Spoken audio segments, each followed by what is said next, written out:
So in the previous video, we talked about the mechanism for Keto Enol Tautomerism when it's acid catalyzed.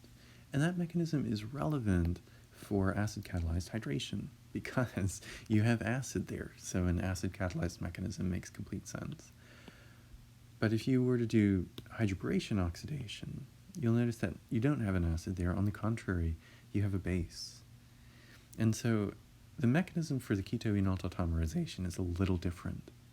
And although the emphasis won't be on it on my test, unless stated otherwise in the class or in the homework, but although that is not the case, I wanted to show you the base, anyone who's interested, I wanted to show them the base catalyzed mechanism for tautomerization, just for your own personal understanding.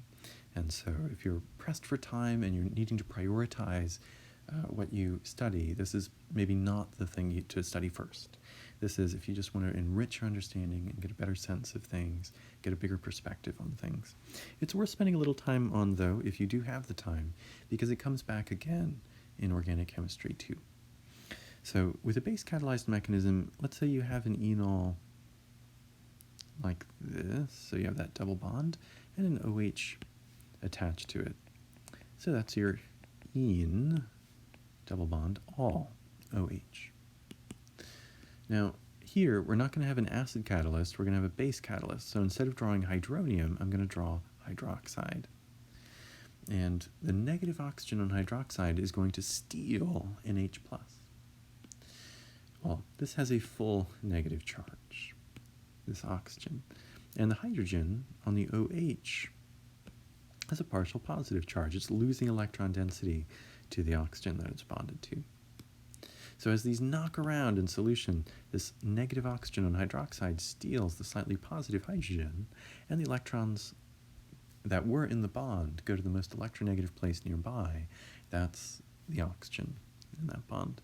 And so what you're doing here is, again, the same thing you do in any keto enol tautomerism, a proton transfer.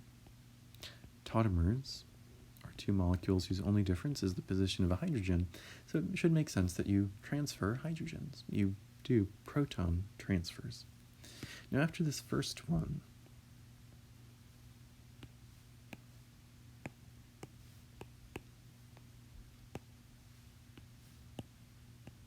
the H will leave, and the electrons will go back onto that oxygen that has a full negative charge there. And notice that this OH, after it accepts the H, that turns into water. So these are sort of the pieces we have floating around solution at this point. Now when you see these, it looks a little hidden, but never forget resonance. You have these lone pairs here, and they're one atom away from the atoms in the double bond. They're allylic lone pairs. And so actually there's resonance here. That's not the true structure of that molecule. That's only part of it. The true structure of the molecule is the average of that and another resonance structure. So you draw big brackets to warn people about that, and the special resonance arrow to remind them to take the average of the two molecules on either side of that arrow. When you have an allylic lone pair, you draw the lone pair forming a bond toward the pi bond, and then the pi bond breaking, and those electrons forming a new lone pair away from the old one. So if you had this molecule, you would end up having this new double bond here and a lone pair there.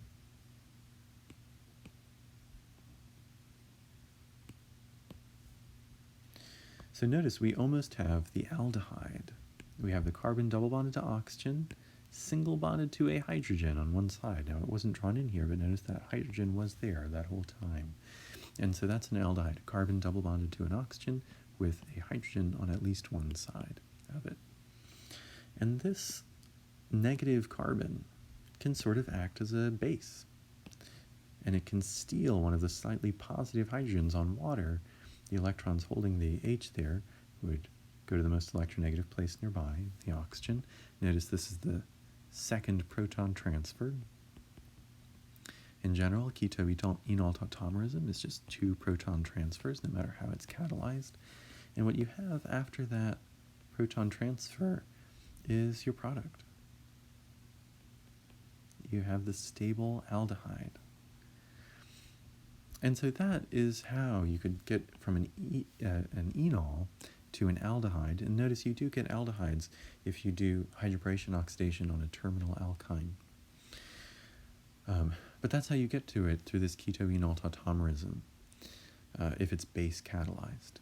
So you notice you have this base in the beginning, the OH minus, and after this water loses that H plus, it turns into OH minus again. So because the OH minus is used to make the reaction happen, but is not used up because it gets produced again in the end, it's a catalyst. So a catalyst is something that makes a reaction happen faster, but doesn't get used up itself.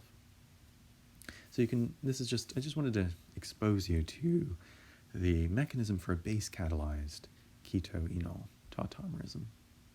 And this would happen in the case of hydroboration oxidation of an alkyne.